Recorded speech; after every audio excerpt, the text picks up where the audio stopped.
Thomas lived in a quiet suburban neighborhood where everything was peaceful, almost too peaceful.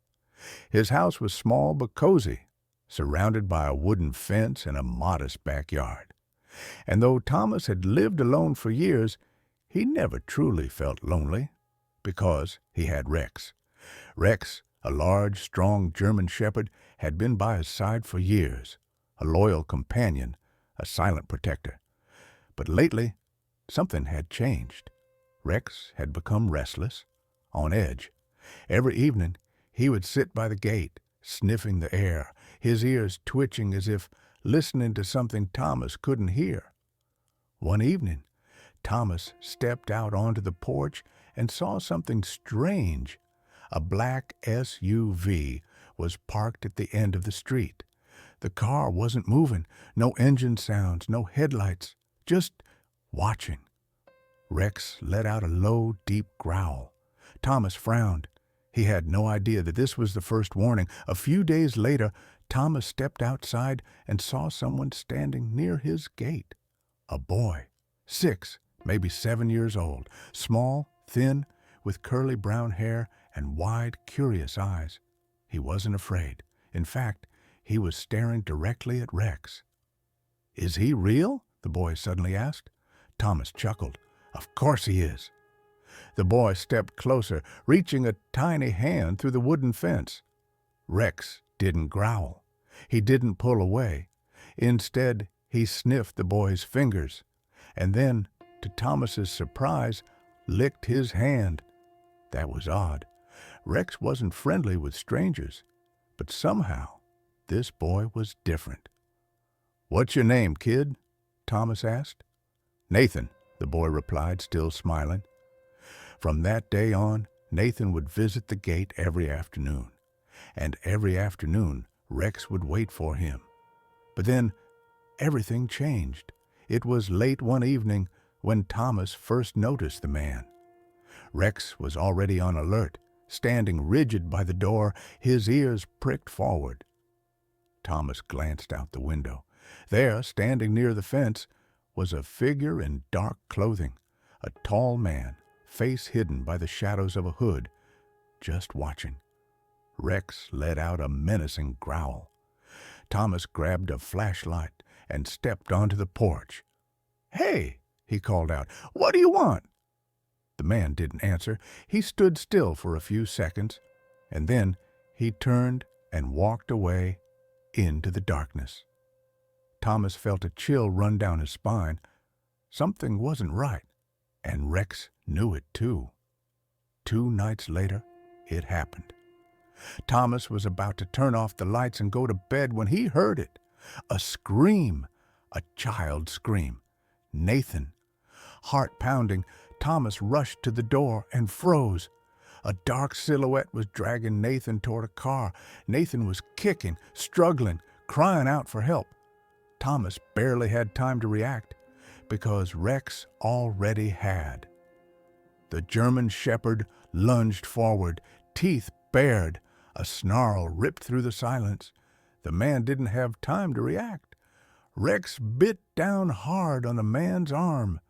The kidnapper screamed in pain, stumbling backward. For a moment, he tried to fight off the dog, but Rex was relentless. Panicked, the man shoved Rex away, jumped into the SUV, and sped off into the night. The only thing left behind was the echo of screeching tires. And a terrified little boy. Thomas couldn't shake the uneasy feeling as he left the veterinary clinic. The name on the microchip registry was familiar, not just any name. It belonged to Michael Carter, a man Thomas hadn't seen or heard from in years, and for good reason. Michael Carter had been a detective, one of the best, until he mysteriously disappeared 6 years ago, and now, somehow, his dog had found its way to Thomas. But that wasn't even the worst part. Next to Michael Carter's name in a microchip database was a single, chilling word: deceased. Back at home, Thomas couldn't rest. He poured himself a glass of whiskey, sat at his desk, and did something he hadn't done in years.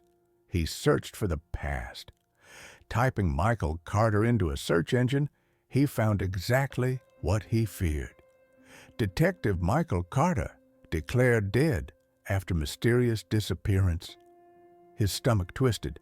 Carter had been working on a high-profile case before he vanished. The case? A missing child, a 6-year-old boy, Nathan's age. That night, Thomas barely slept. He kept thinking about Carter and Nathan and the fact that Rex had belonged to a detective investigating a missing child case 6 years ago. Coincidence? He didn't think so. Rex was lying by the door, ears perked, eyes open. Then, at 3:27 a.m., it happened. A soft click, the sound of a lock being tampered with. Thomas sat up. His heart pounded. Then, a shadow moved outside the window. Before Thomas could react, Rex was up. The dog let out a deep, guttural growl, a warning. Then, a crash. The back door slammed open. Someone was inside. Rex didn't wait. The German shepherd bolted toward the intruder. A sharp cry of pain echoed through the house. By the time Thomas turned the lights on, all he saw was a trail of blood leading out the door.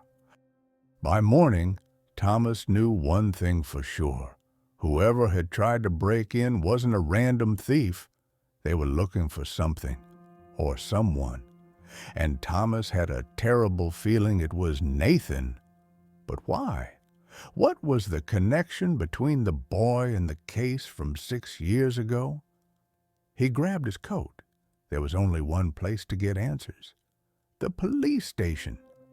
At the police station, Thomas asked to see an old friend, Detective Harris. Harris had been in the force for over 30 years. If anyone remembered Michael Carter's case, it was him. After some hesitation, Harris sighed. "I shouldn't be showing you this," he muttered, pulling out a dusty case file. Inside was a single black and white photo. It showed a child. Nathan? Number. It was another boy, a boy who looked exactly like Nathan, except this photo was dated 6 years ago, and beneath it was a chilling note. Missing, presumed dead. Thomas felt cold. 6 years ago, a boy identical to Nathan had gone missing. Carter had been investigating. Then he disappeared. And now the same thing was happening again. The SUV watching the house, the break-in. Someone was trying to finish what they started. And Thomas wasn't going to let that happen. He rushed home. He had to protect Nathan. But when he arrived, the boy was gone. Panic hit Thomas like a wave. But Rex? Rex was already running. The German shepherd bolted down the street, nose low to the ground, tracking Nathan's scent. Thomas followed. His lungs burned as he ran. Up ahead, a black SUV. The back door was open. Nathan was inside, struggling, and standing in front of him, the kidnapper, the same dark figure from the other night. But Thomas wasn't alone, because Rex didn't stop running. The German shepherd charged forward, teeth bared. The man tried to jump into the SUV, but he was too slow. Rex leapt, biting down hard on the kidnapper's arm. Nathan tumbled out of the car. The SUV sped off, its tires screeching. And the man? He was on the ground, pinned beneath a furious German shepherd. By the time the police arrived, it was over. Nathan was safe. And Rex?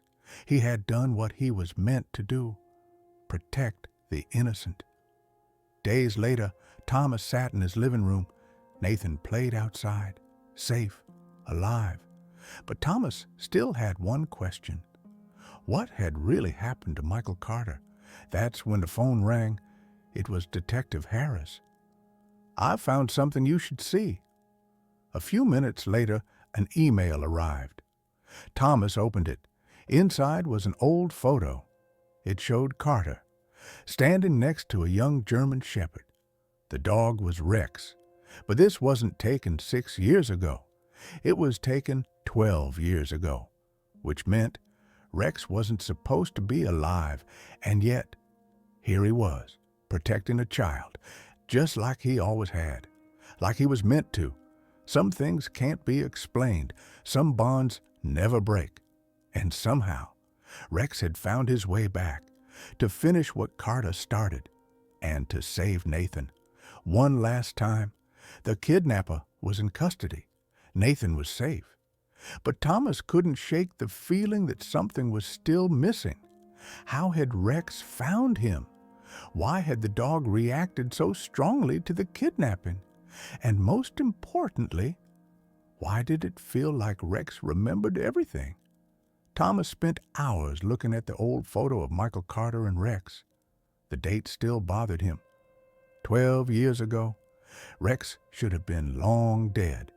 Yet here he was, as strong and healthy as ever. Something wasn't adding up. Thomas took a deep breath. He had to find the missing pieces, and the only way to do that was to find someone who had known Michael Carter. The next day, Thomas drove to the police station. Detective Harris was waiting for him. "I had a feeling you'd be back," he said with a sigh. Thomas placed the old photo of Carter and Rex on the desk. "Tell me the truth," he said. "What really happened to Carter?" Harris exhaled sharply. "Officially, Carter died while investigating the disappearance of a 6-year-old boy." "And unofficially?" Harris hesitated. Then, after a long pause, he pulled out a sealed file. "You're not going to like this." He slid the file across the table. Thomas opened it. His heart stopped. Inside was a government report, and at the top, in bold red ink, was one word: classified. Thomas's hands trembled as he read the first few lines. Project Guardian Experimental Canine Intelligence and Memory Retention Program. Initiated 12 years ago. Subject: Rex. His breath caught in his throat. Rex was part of a government experiment, an intelligence-enhancing project. But why? He read further. Objective: test memory retention in canines across multiple years. Hypothesis: with proper conditioning, a trained police dog can retain memories, instincts, and past experiences beyond a normal lifespan. Primary handler: Detective Michael Carter. Thomas clenched his jaw. Carter hadn't just owned Rex. He had been part of something much bigger, a program that was never supposed to be revealed. And then his eyes widened as he read the next section. Phase 2, Unexpected Results. Subject: REX2.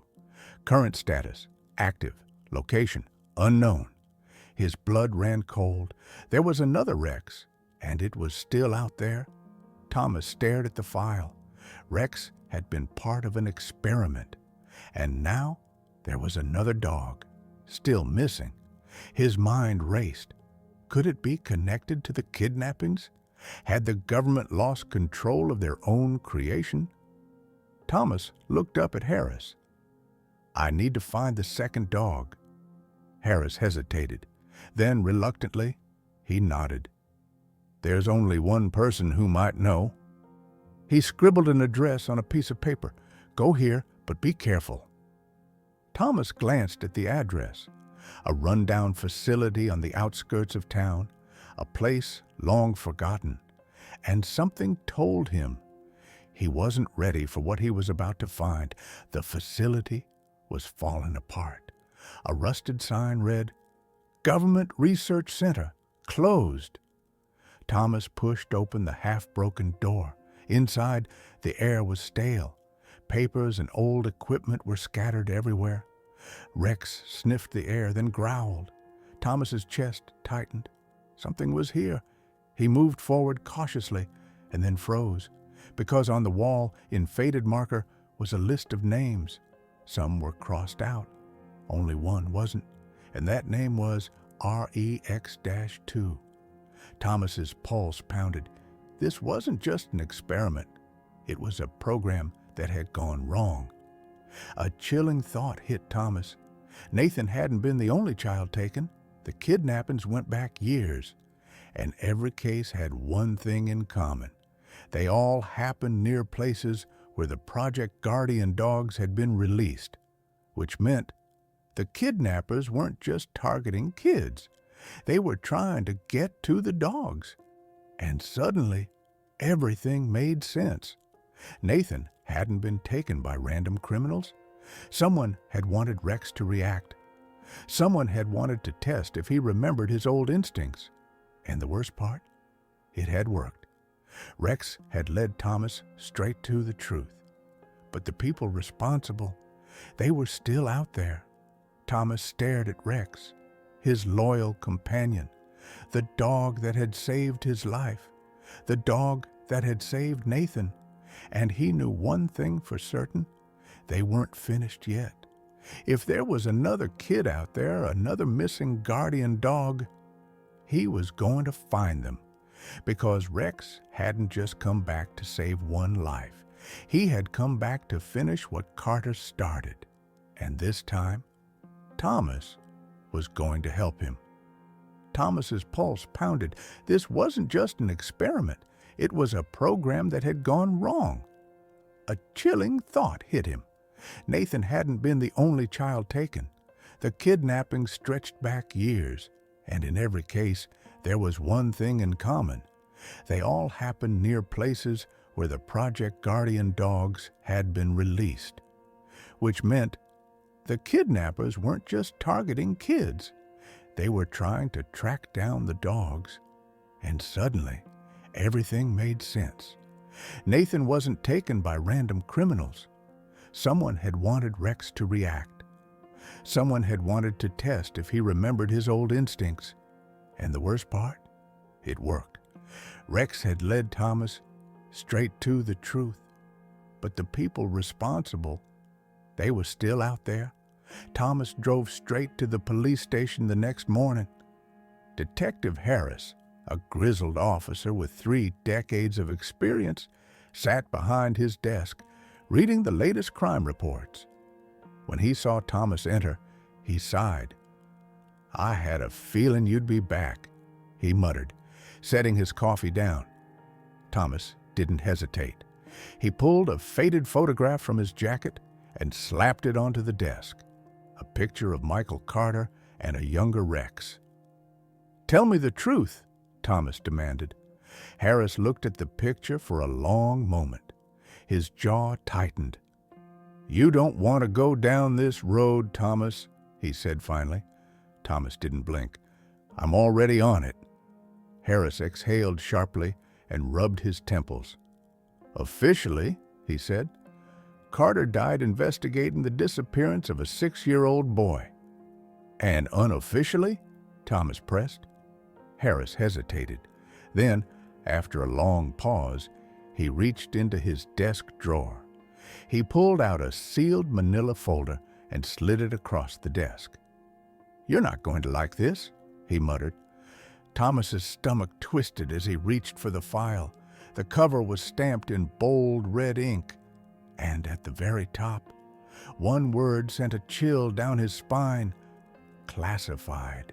Thomas hesitated before opening the file.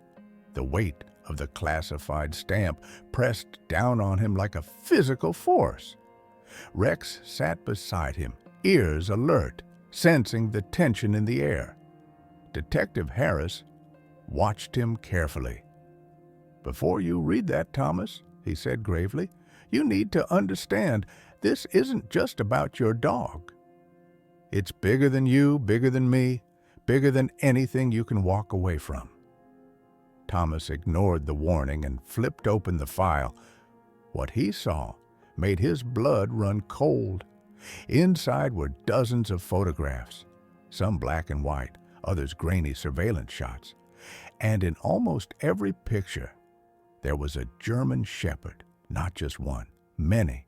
Each dog had a serial number tattooed into its ear, and then his breath caught a photo of Rex. Except it wasn't just Rex. The timestamp in the corner read 2009. But that was impossible. Rex had only been with Thomas for a few years, yet here he was, looking exactly the same, over a decade ago. Thomas turned the pages, heart pounding. The Project Guardian reports were written in cold, clinical language.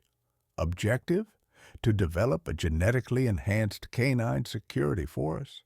Subjects: 20 specially bred German Shepherds implanted with cognitive enhancement protocols. Results: unexpectedly high retention of past instincts and behaviors. Subjects demonstrate exceptional recall beyond the scope of known canine memory patterns. Thomas shook his head. What does this even mean? Harris leaned in. They weren't just training dogs, Thomas. They were altering them, enhancing them in ways that were unnatural. Then a section labeled Incident Reports caught his eye. One entry stood out. Subject: R7, RX. Designated termination order failed. Thomas's stomach twisted. Termination order? He whispered. Harris nodded. They tried to put him down, but he survived. Thomas's hands clenched the pages. Not just survived, Harris continued. He disappeared. He escaped the facility, and until now, no one knew where he went. Thomas stared at Rex. The dog met his gaze, calm but alert. Somehow, he knew. He had always known. Rex remembered. Flipping further, Thomas found another name buried in the documents. Jonathan Kessler, a man with a long history of government contracts, classified black ops, genetic research, counterterrorism, a man who should not exist on any public record. And yet, here he was. Project Director, Jonathan Kessler. Status: unknown. Last seen, 2017. Who is he? Thomas asked. Harris exhaled sharply. A ghost? A nightmare. He's the man who started Project Guardian, and if he's still alive... Harris hesitated. Then he looked Thomas straight in the eye. Then he's the one who sent those men after Nathan. A long silence stretched between them. Finally, Thomas stood up. His hands trembled, but his voice was steady. Then we find him. The search led them to an abandoned military compound deep in the mountains. Harris managed to pull some old intelligence reports, and one name kept coming up: Greystone Facility, a decommissioned black site used for research purposes in the early 2000s, and Kessler's last known location. "This is a suicide mission," Harris muttered as they stood outside the rusted gates. Thomas glanced at Rex, who was already tense and alert. "Then let's make it count." They moved silently through the shadows, slipping past motion-activated cameras and infrared sensors. Inside, the facility was eerily quiet. The walls were lined with old kennels, scratched and rusted. Thomas shuddered at the sight. This place had once held dogs like Rex. And then a voice echoed through the hallway. "You should have stayed away, Mr. Harper." Kessler. He stepped out of the shadows, flanked by 2 armed men. His face was calm, calculated, like a man who had already won. "Did you really think I'd let you take what's mine?" Kessler asked, his lips curling into a smirk. Thomas stood his ground. "You're done, Kessler." Kessler laughed. "Am I?" Then he raised a remote device. "Let's see if your little pet is still as loyal as you think." And with that, he pressed a button. Rex stiffened. His body tensed. His eyes flashed with confusion. Thomas's breath caught. "What did you do?" he demanded. Kessler's grin widened. "Rex was trained under my command, Harper. And old habits? They die hard." Rex let out a low, guttural growl, but this time it was aimed at Thomas. Thomas's chest tightened. "Number." "No, Rex, it's me. Stay with me, buddy." But Rex took a step forward. His ears pinned back, his stance lowered. Kessler's eyes gleamed. "Attack," he whispered. For a split second, Rex lunged. Thomas's instinct screamed at him to move, but he didn't. Instead, he did the only thing he could. He dropped to his knees, and he opened his arms. Rex's charge slowed. His snarling hesitated. "Come back to me, buddy," Thomas whispered. For a long moment, nothing. Then Rex whimpered. His ears twitched. His growling stopped. Then in a flash he turned, and instead of attacking Thomas, he lunged at Kessler. Kessler barely had time to react before Rex's teeth sank into his wrist. The remote clattered to the floor, and just like that, the spell was broken. Rex had made his choice, and it wasn't Kessler. Kessler screamed as Rex held him down. Harris moved in, disarming the other guards before they could react. Thomas grabbed the remote device and crushed it under his boot. "It's over," he said. Kessler glared up at him. "You have no idea what you've done," he spat. Thomas didn't blink. "I saved my son." He nodded to Harris. "Call it in." Within minutes, sirens wailed in the distance. Kessler's reign was over, and as Rex sat beside Thomas, his tail wagging ever so slightly, Thomas knew one thing for sure. He had just saved more than Nathan. He had saved his best friend, too. A week later, Nathan played in the backyard. Rex lay beside him, chewing on a toy. Thomas watched them, heart full. "You ready for a new life, buddy?" he murmured. Rex thumped his tail, and for the first time in a long time, everything was finally at peace. A week had passed since the fall of Kessler. The air was crisp as Thomas sat on his porch watching Nathan and Rex play in the backyard. For the first time in years, life felt normal, but something still nagged at him. Project Guardian wasn't just one man's twisted ambition. It was a government-funded operation, meaning Kessler had people backing him. And those people, they were still out there. A chill ran down Thomas's spine as he thought about the classified file. The names of other Project Guardian handlers, other enhanced dogs, other secrets still buried. He had exposed one piece of the puzzle, but the game, it wasn't over yet. Late that night, Thomas received a secure email. No subject, no sender. Just one sentence. "You only found half the truth." Attached was a set of encrypted files.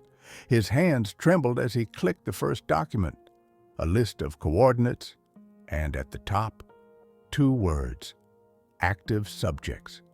His breath caught. Kessler wasn't the only one left. There were others, and they were still out there. The next morning, Thomas called Agent Brooks. She met him at a small cafe, wearing dark sunglasses and a tense expression. "This is bad," she muttered, scanning the file he had printed. "How bad?" Thomas asked. Brooks exhaled. Jonathan Kessler wasn't working alone. He had a partner. Thomas froze. Brooks slid a photo across the table, a man with ice-blue eyes and a scar running down his jaw. "Meet Dr. Victor Langley," Brooks said. "The real architect of Project Guardian. Kessler was just his field agent." Thomas's fists clenched. Kessler had been a monster. But this was the man who created the nightmare. And according to the file, he was still alive. One of the coordinates led to an abandoned warehouse in Arizona. "Langley could be using this place as a safe house," Brooks whispered, peering through binoculars. Thomas, crouched beside her, kept his hand on Rex's back. Something felt off. Then, a flicker of movement. Rex's ears snapped forward. A laser dot appeared on Brooks's jacket. "Get down!" Thomas yelled. Gunfire erupted. They had walked into an ambush. The shots shattered glass and metal. Thomas pulled Brooks behind cover. Rex snarled, ready to attack. Across the warehouse, figures emerged from the shadows, men in military gear, and one man at the center, Victor Langley. His cold blue eyes gleamed as he stepped forward. "Ah, Mr. Harper," he said smoothly, "you've been quite the nuisance." Rex growled deep in his throat. Langley smiled. "Still loyal, I see," he murmured, gazing at Rex. "Let's see if we can change that."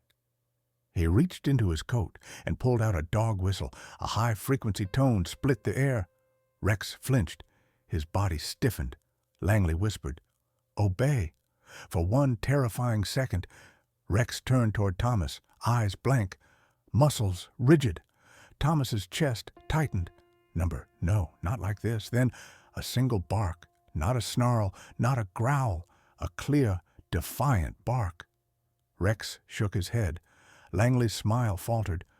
"You should have never hurt my family," Thomas growled. Then he fired. Langley dove behind a crate as bullets tore through the warehouse. His guards fired back, pinning Thomas and Brooks down. Then Rex moved. Fast. Faster than any normal dog. Langley's eyes widened as Rex dodged gunfire and lunged. The scientist barely had time to react before Rex tackled him to the ground. "Call him off!" Langley shrieked. But Rex wasn't stopping, not this time. Langley had made him a weapon. Now Rex was choosing his own fight. Langley lay bleeding on the floor. "You think you won?" he rasped. Thomas stood over him, gun in hand. "You created monsters," Thomas said coldly, "but you forgot something." Langley coughed. "And what's that?" Thomas looked at Rex. "He was never yours." Rex placed his paw on Langley's chest, pinning him. The sound of sirens filled the air. This time, the nightmare was truly over. Days passed. The government took what remained of Project Guardian. Langley was gone. The past was buried. For the first time in his life, Rex was free. No more commands, no more control, just a dog, a friend, a hero. Thomas knelt beside him. "You did good, buddy," he whispered. Rex thumped his tail. For the first time, no orders, no expectations, just a home. One evening, Thomas sat outside watching Nathan throw a frisbee. Rex leapt to catch it, tail wagging. Thomas smiled. The scars of the past remained. But the future? It was theirs. "Come inside, you two," Thomas called. Nathan giggled, hugging Rex. "One more throw." Thomas laughed. Yeah, maybe everything really was okay now, and for the first time in years, he believed it.